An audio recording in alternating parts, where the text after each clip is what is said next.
The shotgun blast echoed through Deadman's Hollow at dawn on October 13, 1879, shattering the mountain silence and marking the beginning of Alabama's most savage family war.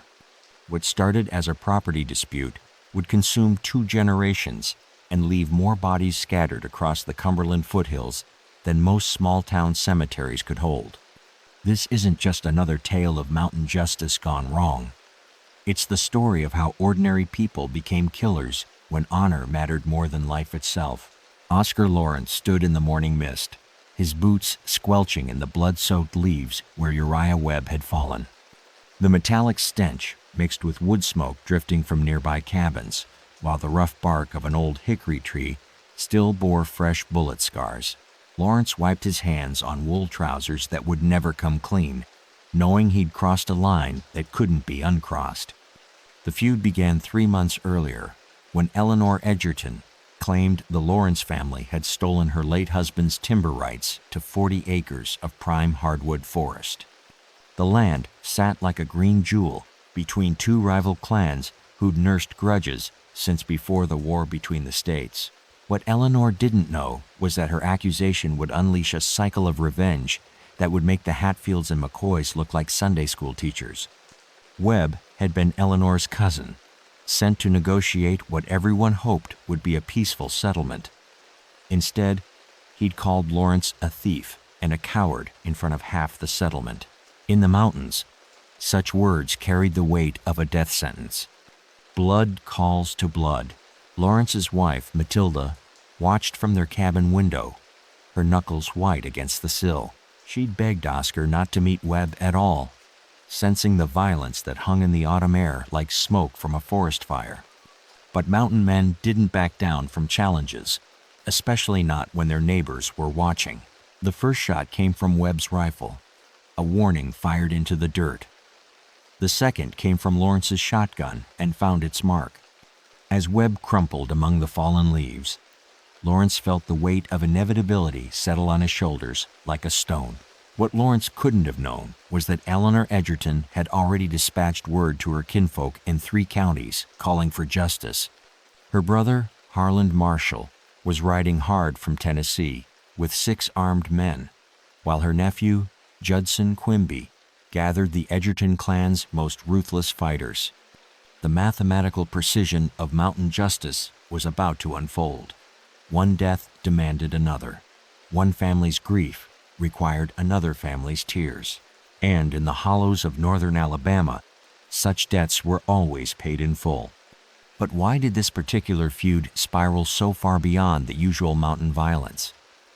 What transformed a timber dispute into a war that would consume entire bloodlines and leave scars still visible today? The answer lay not in the first gunshot, but in what happened next when Matilda Lawrence made a decision that would ensure no one in Deadman's Hollow would ever sleep safely again. Comment below and let us know where you're watching from and what time it is in your part of the world. If you're enjoying this deep dive into America's forgotten feuds, hit that like button and subscribe. We've got more dark chapters of history waiting to be uncovered. Matilda Lawrence knelt beside her husband's bloodied body 3 days after he'd killed Uriah Webb, her fingers tracing the knife wounds that had opened him from throat to belly. The Edgerton clan had come in the night like wolves, and now Oscar's eyes stared sightlessly at the cabin rafters he'd cut from his own timber. What happened next would transform a widow's grief into the spark that ignited the deadliest family war in Alabama history. The morning air carried the acrid smell of burned wood and spilled blood, while splinters from the shattered door crunched beneath Matilda's knees. Her calloused hands, still warm from washing her husband's corpse, trembled not with sorrow, but with something far more dangerous, a cold, calculating rage that would make the Edgerton clan rue the day they'd chosen stealth over honor. Most mountain women would have gathered their children and fled to kinfolk in distant counties.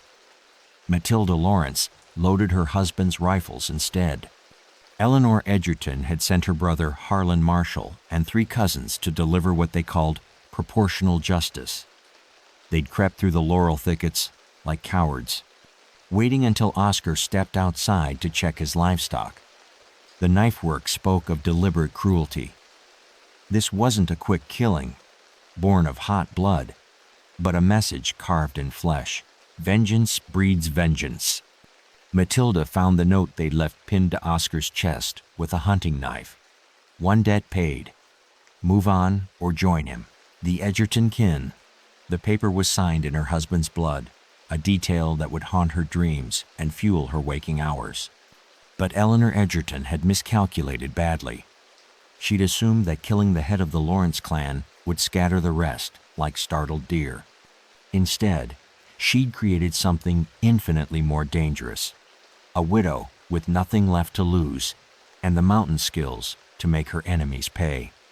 Matilda spent the next week cleaning weapons and sending riders to every Lawrence cousin from Birmingham to the Tennessee line.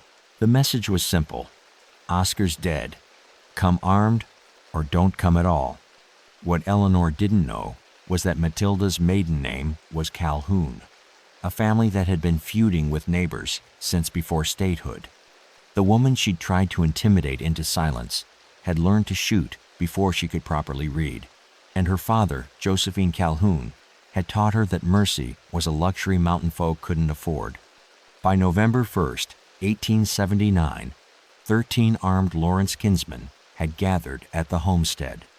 They included Lowell Long, a deserter from the Confederate Army who'd spent 15 years hiding in caves, and Carver Owens, whose skill with a rifle had made him legendary from Huntsville to Chattanooga. The Edgerton clan would soon learn what every mountain family eventually discovered, that the most dangerous enemy wasn't the man who'd lost everything, but the woman who decided to take everything in return. What Matilda planned next would shatter the unwritten rules that had governed mountain justice for generations and ensure that Deadman's Hollow would earn its name many times over. Eleanor Edgerton read Matilda's declaration of war by candlelight on November 7, 1879, her weathered fingers crushing the blood-stained paper that promised death to every member of her family line. The message had been delivered by a Lawrence cousin who'd ridden away before Eleanor could respond, leaving only the echo of hoofbeats and the certainty that mercy was no longer an option. This single moment transformed a localized feud into a regional catastrophe that would consume 3 counties and 2 generations. The parchment reeked of gunpowder and something metallic, while the rough hemp rope used to bind it still bore dark stains that Eleanor preferred not to identify. Outside her cabin, the November wind howled through bare branches like the voices of the dead, demanding justice, and Eleanor knew that the killing had only just begun. Matilda's message was written in a feminine hand that made its contents all the more chilling. Your brother carved my husband like a Christmas goose. I aim to return the favor tenfold. Sleep light. Eleanor Edgerton. The Lawrence women are coming. What made this threat unprecedented wasn't just its boldness. It was that mountain feuds had always been men's business, settled with men's rules. Matilda Lawrence was rewriting the code of mountain justice, and Eleanor realized with growing horror that she had no idea how to respond. The rules of war had changed. Eleanor's initial instinct was to dismiss the threat as grief-driven bluster. Mountain women might load rifles and defend their homes, but they didn't wage offensive campaigns. They certainly didn't hunt their enemies across county lines like wolves tracking wounded deer. She was catastrophically wrong. Eleanor's brother, Harland Marshall, arrived from Tennessee on November 10th with disturbing news. 3 Edgerton cousins had been found dead in their beds, their throats opened with surgical precision. No signs of struggle, no witnesses, no evidence beyond the calling card left on each pillow, a single pressed wildflower wrapped in black ribbon. The Lawrence women had indeed come calling, and they'd brought skills that made traditional mountain fighters look like children playing with wooden swords. Eleanor's nephew Judson Quimby brought even worse tidings from Georgia. The Edgerton kinfolk there had barricaded themselves in their cabins after finding their livestock slaughtered and arranged in symbols that spoke of rituals older than Christianity. Someone was waging psychological warfare, and that someone understood how to make enemies afraid of shadows. From Selina Cromwell's journal, dated November 14, 1879, Eleanor grows thinner by the day. Says she hears women singing in the woods at night. Harland posts guards, but they desert by morning. Fear spreads faster than fire in dry grass. Eleanor faced an impossible choice. She could gather her remaining kinfolk and flee Alabama entirely, abandoning everything her family had built. Or she could escalate the conflict beyond anything the mountains had ever seen, calling in favors and debts that would turn half the state into a battlefield. The decision she made would ensure that Deadman's Hollow became synonymous with horror, and that mothers would frighten children with stories of what happened when mountain justice lost all restraint. But Eleanor Edgerton had one advantage that Matilda Lawrence didn't know about: a connection to violence that reached far beyond the Alabama hills, into the coal fields where desperate men did terrible things for money. The telegram arrived at Eleanor Edgerton's cabin on November 20th, 1879, carried by a rider whose horse was lathered with sweat and whose eyes held the hollow look of a man who'd seen too much death. The message bore only 7 words, but they would transform a family feud into something resembling a small war. Eleanor's desperate gamble to import professional violence would unleash forces that no mountain code could contain. The paper crackled between Eleanor's trembling fingers, while coal dust from the messenger's clothes settled on her kitchen table like black snow. Outside, the wind carried the distant sound of axes, her remaining kinfolk fortifying their cabins against enemies who struck without warning and vanished like morning mist. The telegram read, 6 men coming, $50 each, no questions asked. S.W. The initials belonged to Silas Warren, a coal mine foreman who'd built a side business providing security for companies willing to pay premium rates for problems to disappear permanently. Warren's men weren't mountain fighters bound by honor codes and family loyalty. They were professionals who'd learned their trade in the Pennsylvania coal wars, where union organizers had a habit of falling down mine shafts and company executives slept with loaded pistols under their pillows. Money had no conscience. Eleanor's decision to hire outside killers shattered the last unwritten rule of mountain feuding. Disputes between families were sacred matters, settled by blood relatives according to traditions older than memory. Bringing in strangers for money transformed honor into commerce, turning a feud into simple murder for hire. But Eleanor was past caring about tradition. The Lawrence women had killed 9 of her kinfolk in 10 days, using methods that suggested training far beyond typical mountain skills. Someone had taught them to kill silently, efficiently, without leaving evidence. Eleanor needed equalizers, and Warren's men specialized in evening odds. The 6 killers arrived on November 25th, riding hard from the Birmingham coal fields. Their leader was Horace Turner, a man who'd earned his reputation by making entire mining camps disappear when labor disputes grew inconvenient. His companions included Elijah Reed, whose skill with explosives had collapsed more than mine shafts, and Lavinia Kennedy, a woman whose presence shocked even Eleanor.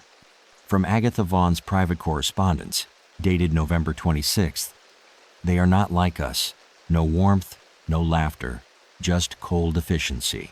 Eleanor thinks she's hired salvation, but I fear she's invited devils into our midst." Warren's team brought more than guns and ruthlessness. They carried military-grade equipment, liberated from abandoned Confederate arsenals. Dynamite, long-range rifles, and most disturbing of all, detailed maps of every Lawrence property within 50 miles.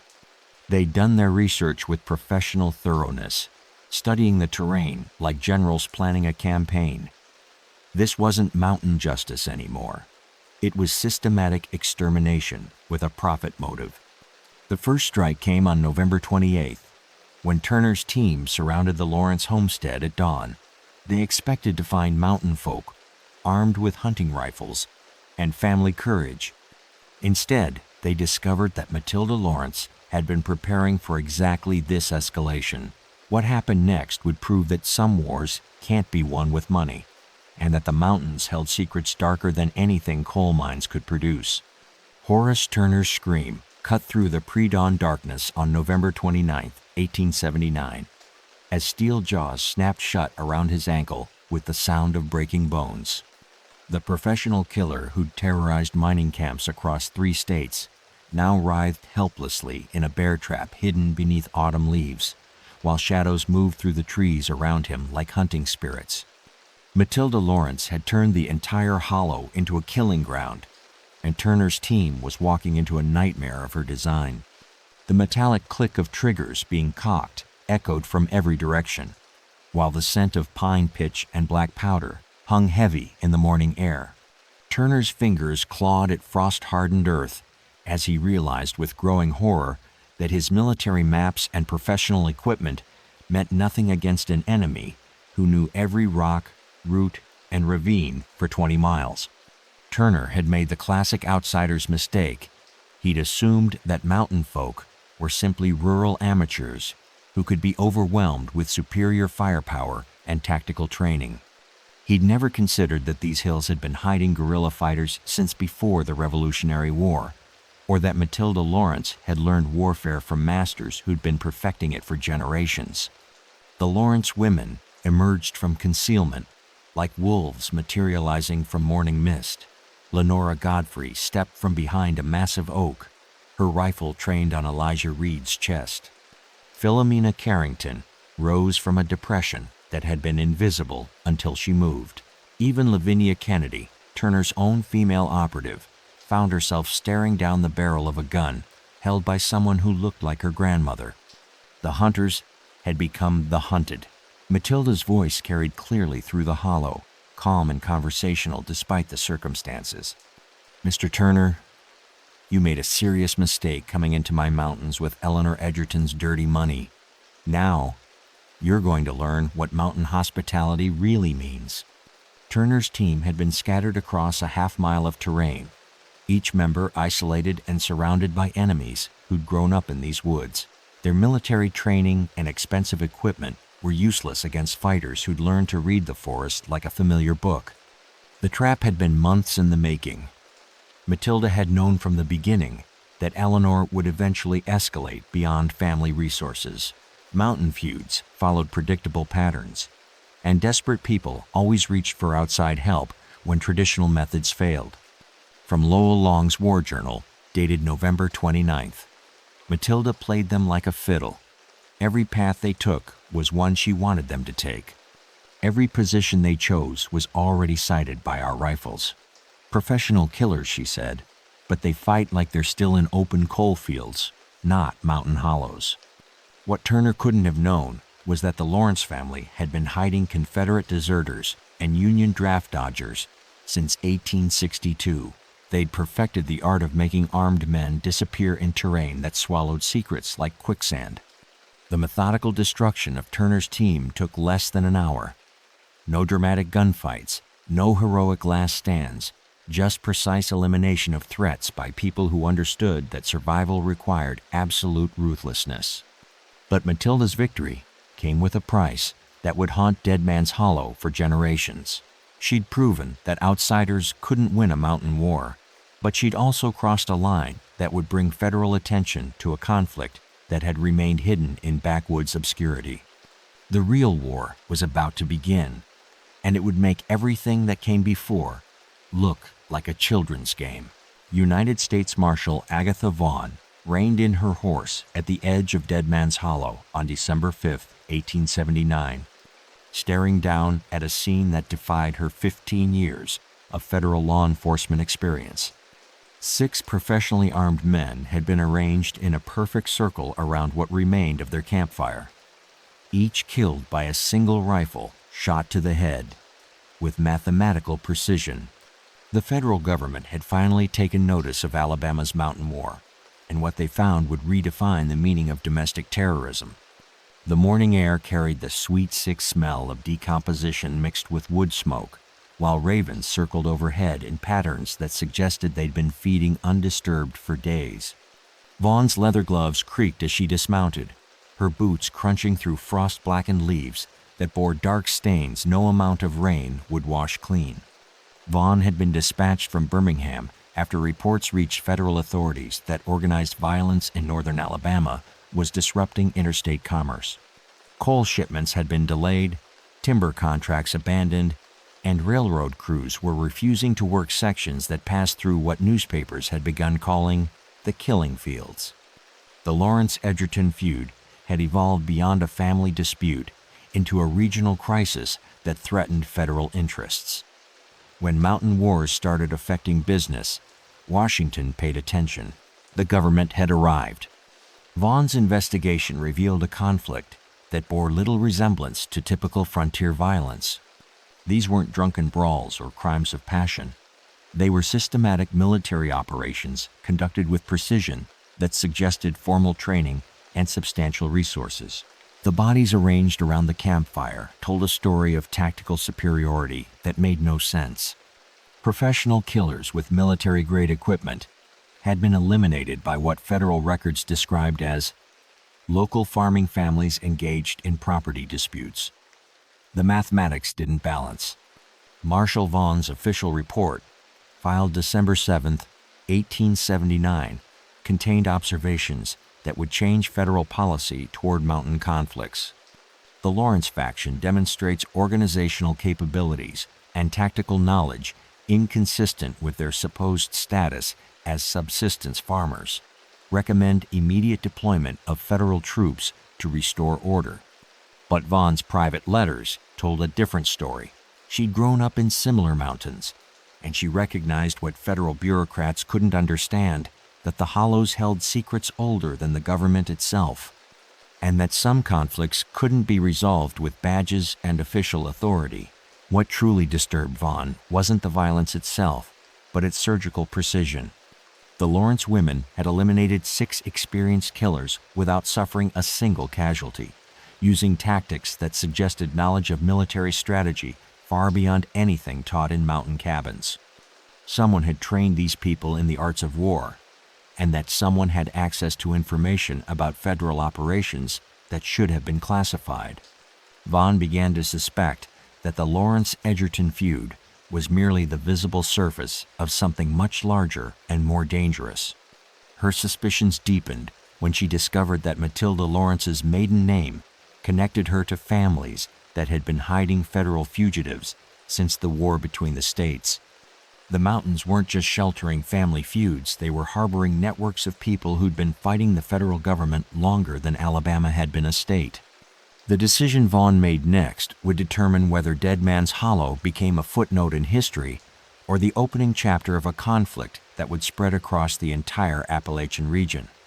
But first, she had to survive a meeting with Matilda Lawrence herself, a conversation that would reveal just how deep the mountain conspiracies actually ran. Marshal Agatha Vaughn's final dispatch was found nailed to a pine tree on December 15, 1879, written in handwriting that grew increasingly erratic as fear overcame professional training. The last federal officer to enter Deadman's Hollow alive had discovered secrets that the mountain folk would kill to protect, and her report would never reach Washington intact. What Vaughn learned in her final days would expose a conspiracy that reached from Alabama's remote hollows to the highest levels of Confederate resistance networks, still operating 15 years after the war's end. The parchment bore bloodstains that weren't Vaughn's own, while sections had been deliberately obscured with lampblack to hide names and locations too dangerous to commit to federal records. Her final words, scrawled in pencil across the bottom margin, revealed the magnitude of what she'd uncovered. They're not just feuding families. This is organized resistance. Send cavalry. Vaughn's meeting with Matilda Lawrence on December 12th had begun cordially enough. The widow had invited her for coffee in a cabin that seemed to embody mountain hospitality. Rough-hewn furniture, quilts hung with mathematical precision, and the lingering scent of cornbread and bacon grease that spoke of simple frontier life. But the conversation had taken a darker turn when Vaughn mentioned the professional nature of recent killings. Matilda's response revealed connections that federal authorities had never suspected. The mountains remembered everything. "Marshal," Matilda had said, refilling Vaughn's coffee cup with steady hands, "you federal folks always assume that because we live in the woods, we're ignorant of the wider world. You never consider that some of us chose these mountains precisely because we understand too much about civilization." What followed was a revelation that shattered Vaughn's understanding of the conflict she'd been sent to resolve. The Lawrence family wasn't just harboring Confederate deserters. They were part of an organized network that had been conducting guerrilla operations against federal authority since Reconstruction began. From Marshal Vaughn's coded notes, discovered later, ML admits to connections spanning 4 states. Claims network includes former Confederate officers, displaced Cherokee, and federal deserters. Says they've been preparing for the next phase since 1865. The mountain families had been building something far more dangerous than isolated feuds. They'd created a shadow military organization that used family disputes to mask training exercises, recruited from populations with legitimate grievances against federal authority, and maintained communication networks that federal agents couldn't penetrate. Vaughn's investigation revealed that the Lawrence Edgerton feud was merely a cover story. The real purpose was to test tactics and recruit allies for a larger resistance movement that planned to challenge federal control of the entire Appalachian region. The professional killers hired by Eleanor Edgerton hadn't been eliminated by superior mountain fighters. They'd been destroyed by a coordinated military operation conducted by people who'd been planning such actions for over a decade. But Vaughn's most disturbing discovery came when she realized that someone in the federal government had been providing information to the mountain networks. Her own arrival had been anticipated, her movements tracked, and her investigation compromised from the beginning.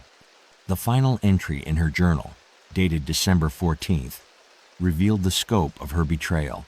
"They knew I was coming before I left Birmingham. Someone in Washington is feeding them intelligence. This goes higher than I thought possible." Marshal Vaughn disappeared that night, and her final report would spark a federal response that would transform Deadman's Hollow into a battlefield where the unfinished business of the Civil War would finally reach its bloody conclusion.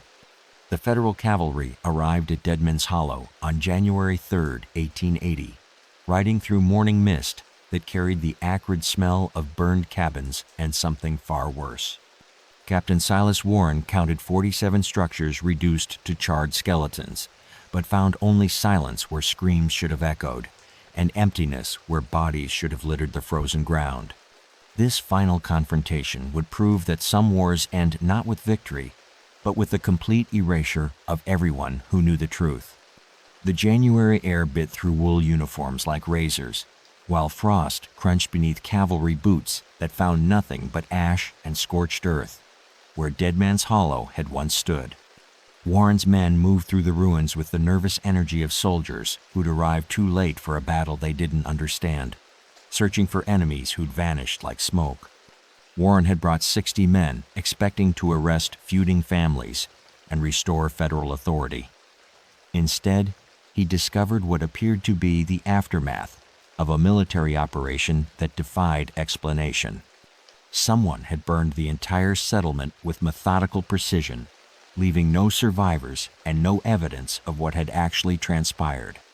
The only clue to the Hollow's fate was a message carved into the bark of a massive oak tree that had somehow survived the conflagration. The mountains keep their secrets. Some debts can only be paid in silence. Below it, initials that might have belonged to Matilda Lawrence or Marshal Vaughn weathered beyond certainty. The earth had swallowed its sins. Warren's investigation uncovered disturbing inconsistencies. The burn patterns suggested that buildings had been destroyed simultaneously by teams working with military coordination. Yet, there were no signs of resistance, no scattered weapons, no indication that the residents had fought back against their attackers. Most disturbing of all, the cavalry found no bodies. Not in the ruins, not in the surrounding woods, not in the caves where mountain folk typically sheltered during conflicts. 47 families had simply vanished, leaving behind only ashes and unanswered questions. From Captain Warren's official report, filed January 8, 1880, no evidence of federal marshal or local residents discovered. Recommend investigation be closed due to lack of material witnesses or physical evidence. Advise against further federal involvement in regional disputes. But Warren's private letters told a different story. His men had found signs that the hollow's residents had been evacuated before the burning began. Cart tracks leading into deeper mountains, supply caches hidden in caves, and most tellingly, recent graves that had been carefully concealed, but not well enough to escape military scrutiny. The federal government officially declared the Lawrence Edgerton feud resolved through natural conclusion of hostilities. Internal documents suggested that someone in Washington preferred the mystery of Deadman's hollow to remain unsolved, and that certain secrets were worth preserving through deliberate ignorance. Warren's final dispatch contained a single line that would haunt federal records for decades. Recommend no further investigation. Some stones should remain unturned. The hollow was abandoned to nature, and within 5 years, forest growth had reclaimed what civilization had briefly touched. Maps were redrawn to exclude the settlement entirely, and railroad routes were altered to avoid the area where Deadman's Hollow had once stood. But the mountains remember everything, and they never truly forgive. Even today, locals claim that winter nights still carry the sound of distant gunfire echoing through the hollow, and that certain paths through the woods are best avoided when the mist is thick and the moon is dark. The Lawrence Edgerton feud officially claimed 37 documented deaths, but the true number died, with everyone who knew the whole story, buried in mountain soil that holds secrets no government inquiry could ever uncover. The census taker who stumbled into what remained of Deadman's Hollow in 1890 found only foundations and questions that no living soul could answer. 11 years had passed since the federal cavalry had declared the feud resolved, but the forest hadn't reclaimed the settlement so much as consumed it, leaving scars that spoke of violence too profound for time to heal. This final chapter reveals how some stories refuse to die, and why the mountains of northern Alabama still whisper names that history tried to forget.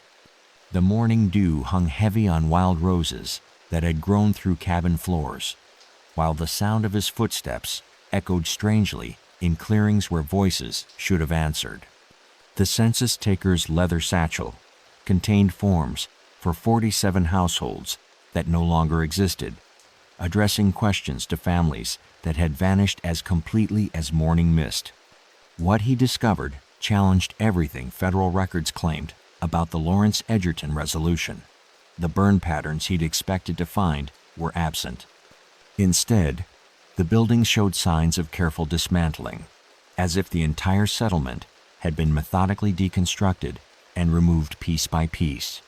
More disturbing still were the gardens.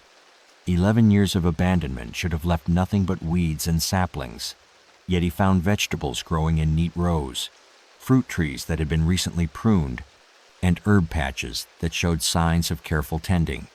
Someone was maintaining the hollow, but they remained invisible to outside observers. The dead don't tend gardens. The census taker's most unsettling discovery came when he found the cemetery.